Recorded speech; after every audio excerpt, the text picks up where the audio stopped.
Hi, Muchismo Eugene. Welcome to another video from Exit Strategy. Please consider subscribing, sharing, and liking the video. And if you found it was helpful, pass it on to someone else that you believe would benefit from it as well. I'd appreciate that.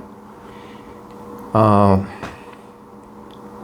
had a comment on a video I did about regarding something that the psychologists, for the most part, I've really never heard any psychologist specify or point out the black eyes and when the narcissist's eyes go black. And that was the gist of the video. And I got a comment from someone and they said 10 minutes in and you still have not mentioned what psychologists won't say. Bye. And, you know, empaths, we are considerate even to people who we perceive or believe or just being vicious, mean, diabolical. Because, of course, the narcissists, we're not repaying evil for evil. That's why we're growing up, elevating and educating. And they big mad about that. So that's the best way you beat them and you conquer their demonic overthrow, is because you continue to maintain the essence of who you are. And now that we are awakened to what we were dealing with, or what we've been, the spell we were up under, is no different. We still have a level of grace towards mankind. We are not big on payback. And so I replied to this comment because we are always considerate to ourselves first and foremost, because our ethics are on the line, our characters on the line. We readily understand that if we impulsively reply or react to a person who's out of pocket, and we react out of pocket, we're giving that person exactly what they want. And if we're in our zen, we're in our purpose, and we're in our genuineness, it's almost impossible to get us out of our that zen we're in. And so I replied, "Thanks for stopping by." To which that's a general response to a lot of people that give comments. I'll say, you know, "Thanks for stopping in.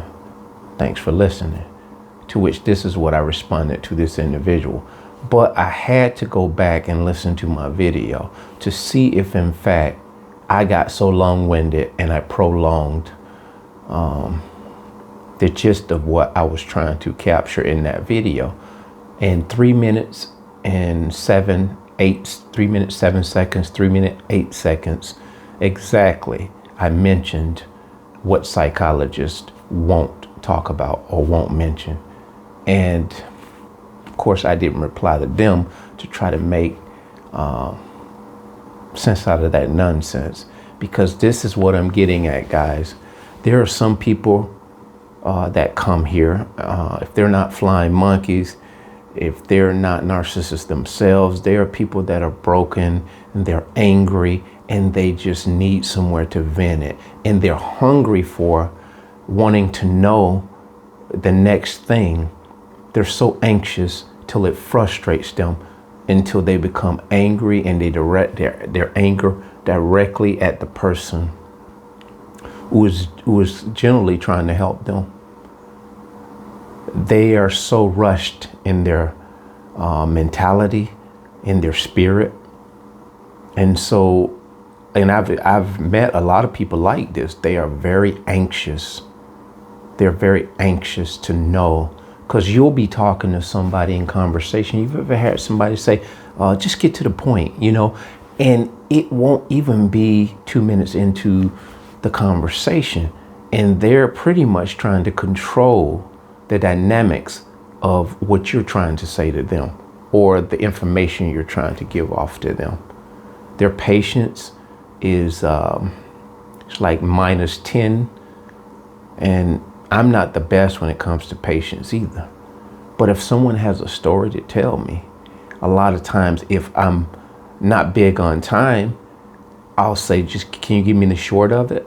I won't be rude deliberately. I won't be rude because I'm my ego, because I'm being self-centered. It will generally and genuinely come from a place of me just letting them know I do have something to do very shortly here. Can you give me the condensed version of that? You can say this. This is being matter of fact, with kindness, with respect, and whatnot. So this happens in real life too. So with the comment in stuff like that, that's to be had, because there will be some people that really they'll either hear something that they don't like or they don't want to hear. It will be something that calls them out of their comfort zone. So you name it, you're gonna have all different types of things. But I found that was kind of funny, and it wasn't comical, but it was really funny that I went back and in 3 minutes and 7-8 seconds, far cry from 10 minutes, I mentioned exactly what psychologists won't talk about. And so we have a hard road here, Empath, but we're ready, willing, and able to deal with it, because from where we've come from is nothing to compare to where we're at, you know.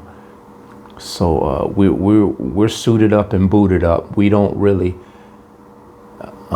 overly care and are overly concerned about the naysayers and what people say and what people think. Although I needed to emphasize that, because another element of that is, and this is what I know, there will be people such as this commenter that will be betting on the fact that this information that we are providing based on our life, the life we've lived with narcissists, our experience, and the insight that we're gathering from educating ourselves, they are hopeful if they make a snide comment like that, it will persuade other people to take that mindset. And so what they're in actuality trying to do, they're trying to dissuade people in your circle, and then in this case subscribers. They're trying to entice your mindset to think the way they think, because it takes a certain type of person. I say myself, for example, I'm not going to ride the back of someone else's strong opinion on something, whether it be positive or negative, in the comment section. I may readily agree with what that commenter says, but I'm going to form my own thought process in it. I'm going to form my own individual comment about it if I should choose to. But for the most part, no one is going to manipulate me to that strong degree to where I'm going to just tune someone out. It will, however, get my attention, and I will ponder that. And this is what I would employ all of you all to do when you come to these channels, man. Do not be persuaded based on one or two people's opinion of anybody.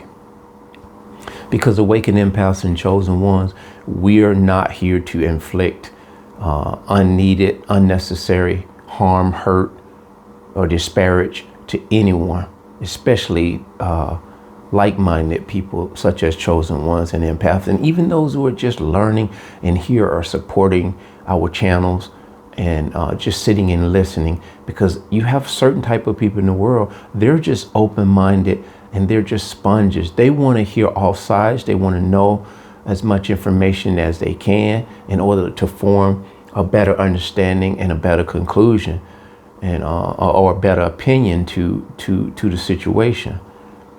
And so, yeah, and I mentioned about Lori Daybell.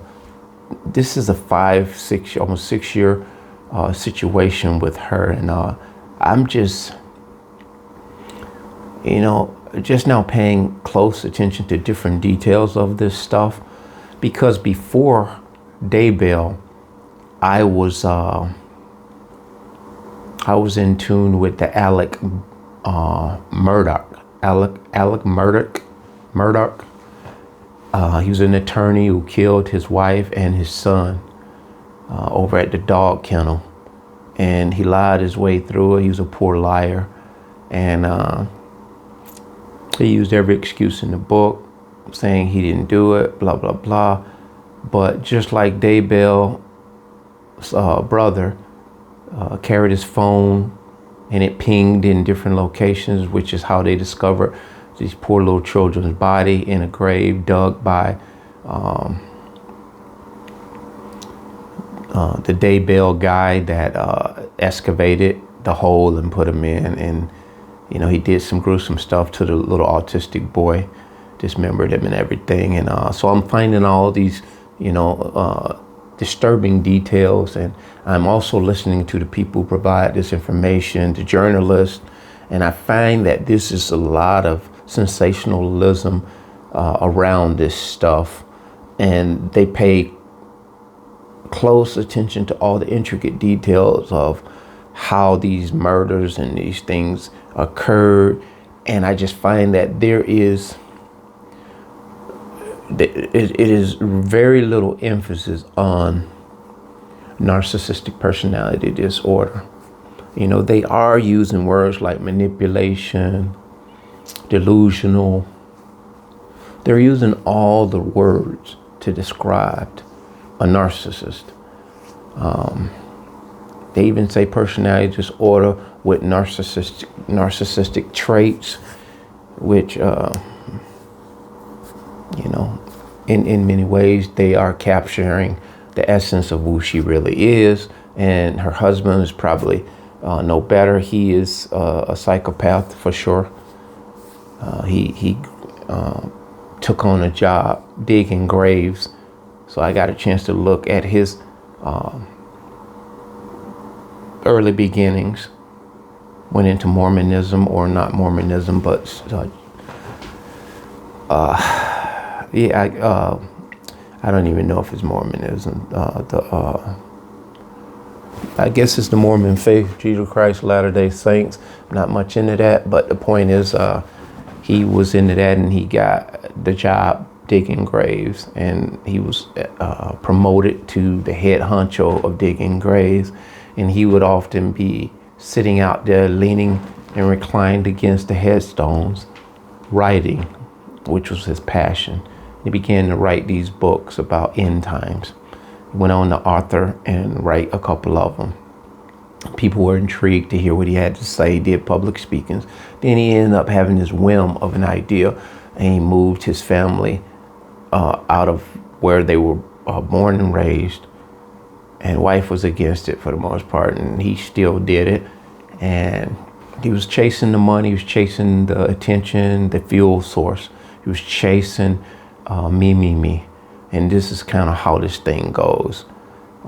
So they really don't talk about narcissists and the narcissistic personality disorder in the way that I believe they should. And rightfully so, because mainstream media, many times the journalists are narcissists, and the people who own the news outlets are narcissists. They want to sensationalize it because that's what makes money. I got thinking, what if they pass a law through Congress and make it whereas if a person is diagnosed with having narcissistic personality disorder by 2 or 3 psychologists in their field, high in the ranks, they should be basically charged with premeditated, whatever it is, premeditated assault, premeditated rape, premeditated murder, whatever the charges are, it should be premeditated circumstances, which thereby premeditated circumstances that kind of makes the charge more severe. And I really do think they should do this, because these people, these narcissists, are premeditative. They plot, they plan, they think way ahead in destroying you. It is premeditated from the very onset when they meet you.